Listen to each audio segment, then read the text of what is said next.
For the first time, Russia's plans have included the idea of creating a so-called buffer zone at the border of Vinnytsia region from the side of the unrecognized Transnistria.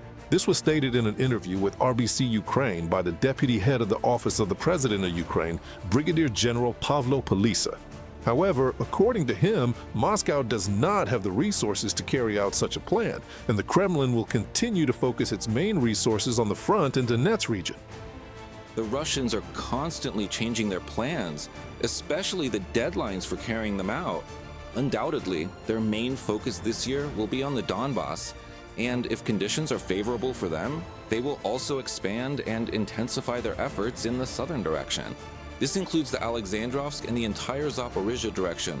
As for their further intentions, the Russians still plan to create a buffer zone in the Kharkiv, Sumy, and Chernihiv regions to set the stage for an attempt to seize Zaporizhia and Kherson, and, in the long term, to realize their aggressive ambitions to capture the Mykolaiv and Odessa regions. Pavel Palisa, deputy head of the Office of the President of Ukraine, Brigadier General, in an interview with RBC Ukraine. Since the beginning of the day, the Russian army has attacked the positions of the defense forces 43 times. More than a third of all the fighting took place in the Pokrovsk direction. Another 9 Russian assaults were stopped in the Huyai sector of the front, and in the Kostanyanivka sector, the invaders tried 8 times to break through the Ukrainian defenses near 4 settlements. We can see that there's been a surge in activity in just one day in the Kostanyanivka direction. This is now basically the main focus of their attack, but of course it ended in failure. Right now they're using a combination of tactics. These small assault groups moving around on ATVs, buggies, and old vans, and occasionally trying to bring in armored vehicles. But we're already very familiar with all these scenarios from our combat experience, so we're able to neutralize them. Yes, there's heavy fighting in the Konstantinovka direction, but we're holding our ground, repelling attacks and destroying most of the enemy and their equipment. Analysts are emphasizing that a very important turning point in the war is happening right now. Ukraine is gradually making up for Russia's numerical advantage in drones with greater precision, better deployment systems, and strikes on military infrastructure. Russia built its strategy on the assumption that time was on its side, that Ukraine would wear out faster, and that the West would lose interest. But if Ukraine shows it can ramp up drone production, develop its own missiles, strike at the Russian economy, and adapt technology faster than the enemy, then a new reality emerges. In this reality, time is no longer working in Moscow's favor. And then the main risk for the Kremlin arises, not a military defeat in the classic sense, but a gradual loss of strategic stability. Russia has already lost 1,306,500 soldiers since the start of the full-scale invasion of Ukraine. These figures are reported by the General Staff of the Armed Forces of Ukraine. Of those, 1,030 occupiers were eliminated by the defense forces in the past 24 hours. In addition, they destroyed 5 tanks, 4 armored combat vehicles, more than 60 artillery systems, as well as 1 MLRS and 1 air defense system, and almost 2,000 drones and over 200 units of Russian vehicles and special equipment. There were 131 combat clashes recorded on the front lines over the past 24 hours.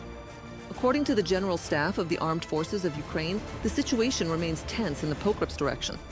There, the defense forces stopped more than 20 Russian attacks. Ukrainian defenders also repelled 18 more assaults by Russian Federation occupiers in the Kostiantinivka direction. And Ukrainian armed forces soldiers repelled 15 attempts by Russian invaders to break through the defenses in the Holyopoli direction. And now, joining our broadcast is Serhiy Brachuk, spokesperson for the Ukrainian Volunteer Army. Serhiy, good morning. Glad to welcome you live on Freedom TV channel. Good morning. Glory to Ukraine. Good morning. Glory to the Defense Forces. Greetings, colleagues. Serhiy, well, let's start discussing the situation and what's happening on various fronts. Let's start with a report from the American Institute for the Study of War. Ukrainian soldiers have carried out a successful counteroffensive near Mylov in the Kharkiv region. They also advanced in the Slovyansk direction. According to your information, on the Eastern Front, especially of course in the Donetsk region, what is happening there right now? Well, actually, if we're talking about the enemy's priority targets, it's obvious. They remain unchanged. Nothing has really changed drastically here. We're talking about the Donetsk front and the Zaporizhia front. Accordingly, we can see this from the number of clashes and the intensity of the fighting. These are particularly noted in the Konstantinovka direction, Pokrovsk, Lyman, and, accordingly, Huliaipo. We talked about this in your studio just a few days ago. We mentioned that Russian troops are in for some surprises from the defense forces. Obviously, not everything is being disclosed because the security of military operations is at stake. But today is already clear that counterattacks, as the main tool of the Ukrainian Defense Forces' defensive and combat operations, are proven effective. They're delivering results. We can see that these counterattack tactics are now being used across all sections of the front, often where the enemy least expects it. That's why the defense forces are seeing successful actions. We have some good news from the Kharkiv front in the southern Slobozhansky direction. The defense forces are also carrying out counterattacks in the Slovyansk direction. The main goal isn't just to retake certain positions, although tactically we understand that here. It's necessary to outmaneuver the enemy and push them out from the positions they've managed to seize recently. And, most importantly, to disrupt the enemy's plans for offensive actions, which they're now actively trying to carry out, from Luhansk all the way to the Kherson direction. That's why it's clear that today, similar counterattacking actions by the defense forces are taking place in the Zaporizhia area. This really disrupts the enemy's plans, forcing the Russians to maneuver, attempt regroupings, and try to redeploy their units during these regroupings, from one section of the front or another, for example from Pokrovsk to Zaporizhia. It would seem that there are two priority directions, but considering that the enemy's logistical resources are now being hit by the Ukrainian Defense Forces, it's clear that they're having logistical problems. And this directly affects the number of engagements and the intensity of combat operations. That's why it's clear that today, our maneuverable defense, our active defense, is delivering results. We can see that these results don't give the enemy any chance, not only to break through the front, which isn't even being discussed today, but they don't even allow them to achieve, for example, any kind of result at all at the operational tactical level. So, in fact, as of today, we can see that the so-called spring offensive, or the offensive phase of the Russian offensive operation, let's be bold and say it, has brought practically no results for Russia at all. Even though their activity is high, they keep trying to advance on all fronts and are using up all the reserves they have. Reserves we would like to see exhausted, but nevertheless, they're suffering heavy losses. And these losses, as you can see today, amount to hundreds, 1,000, or even more personnel per day. Sergei, there's something else I'd like to discuss. Ukraine has increased drone production. We have production and missiles. They are already traditionally called long-range stations. So the Kremlin'S linear production dispatch station in the Krasnodar Krai of the Russian Federation was attacked on the night of April 9th. Without a pilot, a fire broke out. Let's watch it burn. So, according to monitoring channels, the Kremlin'S station is an important hub in Russia's oil pipeline infrastructure. It was, let's say, hit. But let's talk about long-range stations and temporarily occupied Crimea. Lately, something's not right there. With Saladmin. And you want to ask, do the occupiers still need the bridge? Or is it just standing there as an illegal architectural structure? Today, of course, they mean it. Today, considering that Slavyanin turned out not to be a Slav at all, but a Muscovite, it's obvious that after the Russians lost this kind of logistics route, the last one of its kind, in fact, today we understand that the load on the Crimean bridge will have to increase. Although, let's put it this way. Its tactical and technical characteristics today, after the Defense Forces strikes at the time, we're talking about the strikes by the Security Service of Ukraine. So, accordingly, it no longer meets the parameters the Russians need, first of all, to supply Crimea. We understand that Crimea was and still is an important hub for the occupiers to supply their troops in the southern direction, in the southern operational zone. We're talking about Kherson, we're talking about Zaporizhia, and to some extent about the Pokrovsky direction as well.